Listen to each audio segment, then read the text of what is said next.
নমস্কার, সুপ্রভাত। আজকে কিন্তু খুব মন খারাপ নিয়ে ভিডিওটা স্টার্ট করছি। কেন জানো? আজকে পুরো বাড়িটাই ফাঁকা হয়ে যাবে। মানে বাড়িতে যত আত্মীয় স্বজন সবাই এসেছিলো, সবাই এক এক করে তো চলে যাচ্ছে। কিন্তু আজকে আমার দাদা বৌদিরা, আমার ননদ নন্দাই ভাগ্নি সবাই চলে যাবে। মানে পুরো বাড়িটাই ফাঁকা। তাই সকাল সকাল সবাই চা টা করে রোদে একটু বসে বসে চা খাচ্ছিলাম। আর উপরে গিয়ে দেখলাম সবাই যেন রেডি হতেই শুরু করে দিয়েছে। আরে দেখো, কেউ কেউ তো রেডি হয়ে একদম নিচে নেমেও চলে এসছে। তো চলো, কি আর করা যাবে, এরকমভাবেই তোমাদের জীবন চলে বলো।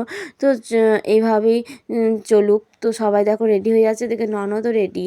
মানে কেউই আর কি বেশিক্ষণ থাকবে না, আর হয়তো কয়েকটা মিনিটের ব্যাপার। তো দেখো, এই যে দাদা আমার বড়দা আর ভাইপো, ওরা দুজন গাড়ি করে চলে যাচ্ছে। মানে ওরা এখান দিয়ে যাবে হচ্ছে গাফুলে। আর এদিকে তো আমার ননদও রেডি হয়ে এসে বসে আছে। আর বৌদি ওপর থেকে ব্যাগপত্র সব নামিয়ে নিয়ে এবার দাদা টোটোতে চাপাচ্ছে। দাদা শুধুমাত্র টোটোটা মোছামুছি করছে, যতক্ষণ মুছতে টাইম লাগবে। আর ওদের সঙ্গে দল বেঁধেছে আমার ছেলে। মানে ও কিছু বুঝতে পারছে না, ও ভাবছে হয়তো ওরা কোথাও বেড়াতে যাচ্ছে আর আমাকেও সাথে করে নিয়ে যাবে। সেই জন্য কিন্তু ও টোটোর মধ্যে চুপটি করে বসে পড়েছে। তো দেখো, এই দেখো ওর প্যাকিংও কমপ্লিট, ও একদম বাইরে বেরিয়ে চলে এসছে। সবাইকে মানে জানান দিচ্ছে, এ ওর বাড়ি যেও, ওর বাড়ি যেও, এরকম ধরনের।